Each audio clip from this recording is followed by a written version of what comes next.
Hey you guys, Iman here back with another video. So, this video is like super duper long overdue, but I'm gonna be vulnerable and be open, and I am a huge advocate for telling your truth, telling your story, and just basically being authentically you. So I don't know if you guys listen to my podcast, but I haven't made a podcast in a minute, but in my podcast, I was talking about a lot about therapy, mental health, anxiety, social anxiety, growing up, the weird Black girl, all those different things. And today, I just kind of like wanted to advocate for therapy and basically just be vulnerable and open about my battles with social anxiety. So this year I decided to take on getting a therapist, and during therapy I had the opportunity to kind of dive into things that are really, really like tough topics for me and things that I've never really expressed and talked about to anybody but my journal. Therapy was an opportunity for me to just like stop journaling about it, but actually speak up and talk about it. So as far as being an advocate for therapy, I'm 100% supportive of it, and especially within my own community, the Black community. So this video is not sponsored by BetterHelp. Speaking of BetterHelp, I tried it, and it wasn't necessarily the best option for me. It didn't give what it was supposed to have gave. I got my therapist basically by doing my research, looking for someone who's also spiritual, which, as you all know, I'm super duper spiritual. I believe in tarot. I believe in God. I believe in energy. I believe in so many things. I'm just a very, very, very, very, very spiritual person. So I wanted to find a therapist who understood spirituality, so that they can understand me personally, and understand my spiritual journey, my path, the things that I deal with, the things that just basically make me me. But anyways, let's talk about social anxiety and having to deal with that, and where my personal experience, where my social anxiety came from. So I've never really opened up much about this topic, but my social anxiety came kind of from previous experiences in life. For the longest, I was kind of but like super duper quiet. Very much a people pleaser, very much a person who sought validation from other people, and to the point where I kind of shut down as an adult and had a hard time communicating with other people. And as I talked to my therapist about this, we realized that I was suffering with social anxiety, and so suffering with anxiety in general, which I'm still kind of like, growing each and every day, praying, journaling about it, trying to do the inner work just to heal that shadow or those past traumas so that I can be whole and a great person. Like even this right now, this is a part of my healing process, talking about my social anxiety. But anyways, in the past, I was very much a people pleaser, very much seeking the validation from those around me, seeking the validation and the acceptance from family, seeking the validation and the acceptance from my peers. And this very much developed into really, really bad anxiety. Like it came to a point where I had a hard time kind of connecting with people, interpersonal, like developing interpersonal connections with people out of fear of me not being accepted. And that developed the anxiety. When I realized it was the last straw, I can't say I realized it was the last straw, but not lately, but it was a day I came home from work and I stepped in my apartment. I live by myself. I stepped into my apartment and I just started crying, just like bawling. And this is the day that I realized that I really needed therapy. But I stepped into my apartment and I just started bawling. I was crying, like emotions all over the place. And I got to the point where I was like, this isn't normal. Something is really, really going on with me. Like, I don't know what's going on. I can't express myself at work. There's things that are going on at work and I feel so like scared, nervous, that to the point where like, it's a lot to talk about. Okay. So at work, I was having a hard time expressing like, this is bothering me. I was having a hard time like saying no when I know that certain things were like a little bit too much for me. I don't know if I mentioned this, but it was a point at my job where I was like the youngest person within my area. And the older people were kind of like just throwing stuff on me. And me being the people pleaser that I was accepting everything that was thrown at me, trying to please and make sure that I'm doing what I'm supposed to do, to the point that I was like burning myself out. And then outside of work, I really was having a hard time making friends and making connections with people. I was having a hard time maintaining friendships and maintaining relationships with people. And I really felt like there was something wrong with me. And I came home one day and I just started bawling, just crying, like just tears. I couldn't like what is it called? Hyperventilating. Like I couldn't breathe. I felt like I was about to die. I was panicking. Like I was going through the most. It was an anxiety attack. I was having anxiety. And a part of where that anxiety attack came from was the fear of being alone for the rest of my life. I had a fear that this is my reality. I have no one around. And I think another reason why I started to have the attack was because I wanted to call someone. I wanted to tell someone and vent to someone about what was going on. And I didn't have anybody, you know? And it really kicked that anxiety through the roof.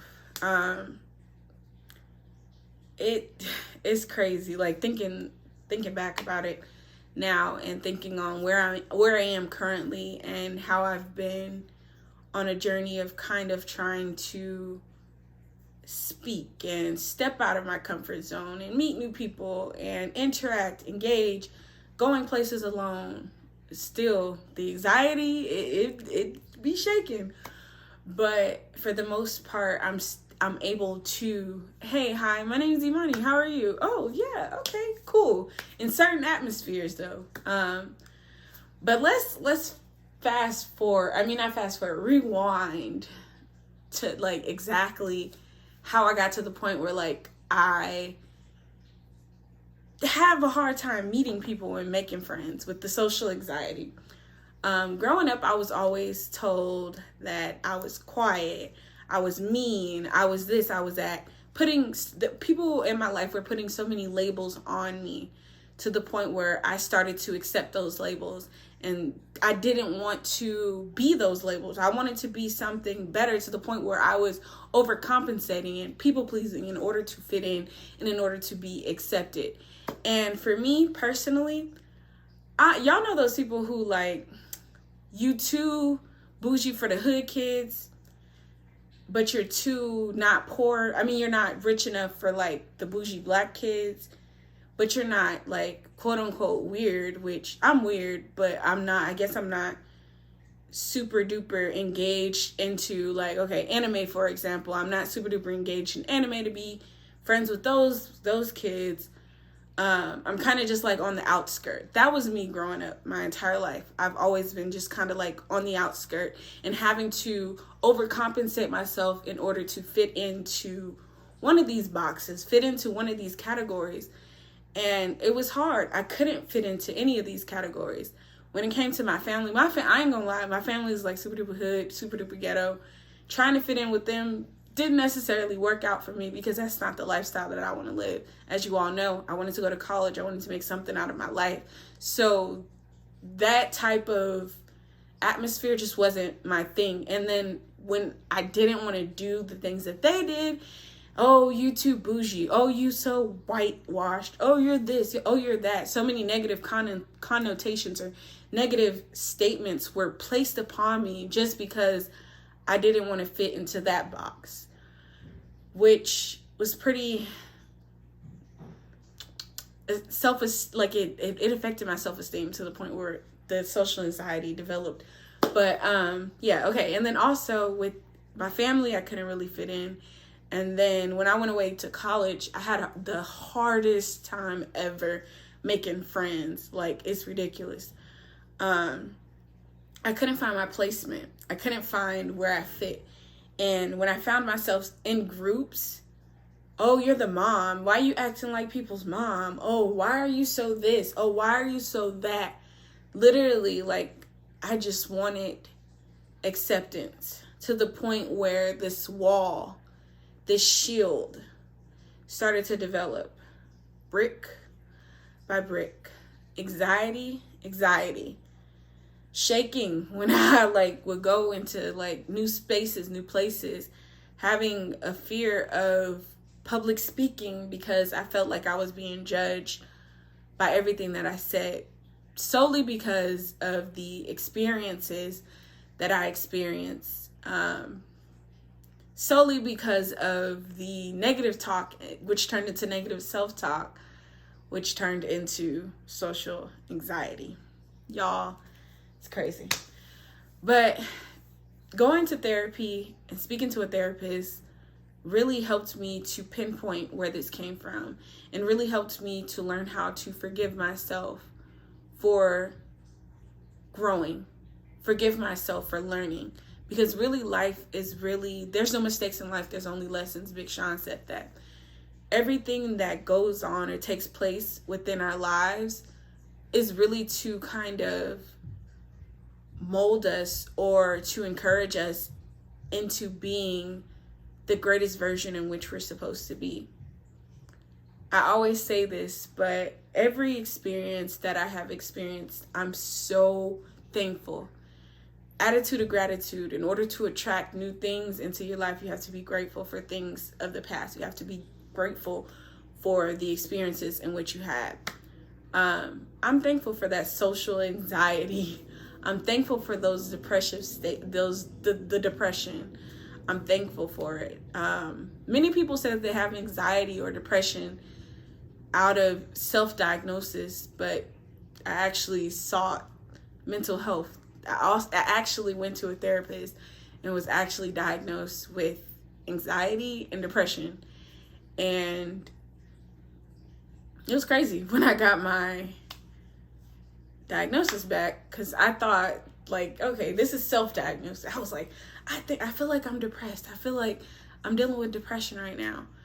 But one thing's for sure is those things can go away. Anxiety can go away. Depression can go away. But it takes a lot of work, healing, and growth. Everybody's path, everybody's journey is definitely different. Me trying, my technique of what I've been doing with my anxiety is, if I find myself in a new space or new environment and I notice people are kind of uncomfortable with me in that environment, instead of trying to overcompensate and people please, I'm not going to try to fit into an environment that I know somebody's not safe with my presence there. Do what truly makes you happy. Even if that means that being in this environment, enjoying yourself alone, do it. There's nothing wrong with being alone. There's nothing wrong with loving yourself, loving the environment, loving the energy. Recently, I went to a concert by myself. Somebody who has freaking social anxiety went to a concert alone, and guess what? I had so much fun. It was the funnest I've ever had in a long time. And I actually went to a comedy show alone recently. I went to a paint and sip alone. I've been doing things to kind of branch out there and meet new people and to just put myself out there. being vulnerable. Vulnerability is a good thing. You know, like I said, those walls started to build because I was afraid of not being accepted by people. And that's what social anxiety does to you. But you got to get to a point where it doesn't matter if these people accept you. You have to accept yourself for who you are. And don't try to validate other people. If somebody is negatively talking about you or saying things about you that you know for a fact isn't true, let them go. Let them go. Let them go. Baby, you do not have to hold on to anybody in life because there's so many people in this world. Your peace is what matters. Your peace, your sanity is what truly matters.